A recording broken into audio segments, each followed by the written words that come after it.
మన డాకు మహారాజ్ టైటిల్ దగ్గర నుంచి కూడా ఒక ఛాలెంజ్.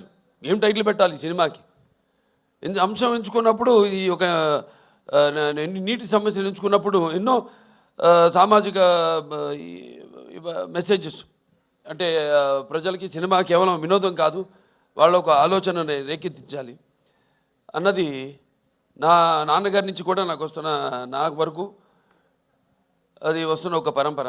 దాన్ని ఎలా మనం ఈ సినిమాలో దాని గురించి ఇవ్వాలి.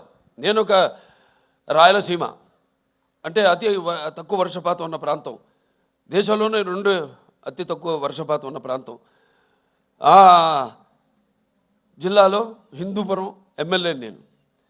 ఆ ప్రాంతం యొక్క నీటి సమస్య అంతా తెలుసు. నాన్నగారి ఒక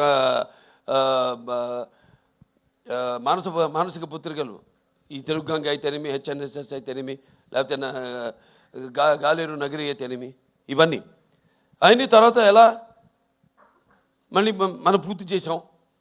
తెలుగుదేశం అధికారంలో ఉన్నప్పుడు ఎలా, నేను ఎమ్మెల్యేగా ఉన్నప్పుడు అంతా రాసి పెట్టింది. నేను ఇప్పుడు ఎలాగైతే అన్నారు ఫస్ట్ టైం యమన్ బుక్ చేయడానికి ఆవిడ షిరిడీలో ఉంది, ఎవరు మన శ్రద్ధా శ్రీనాథ్, అలాగే ఈవిడేమో తిరుపతిలో ఉంది ప్రజ్ఞా జైస్వాల్.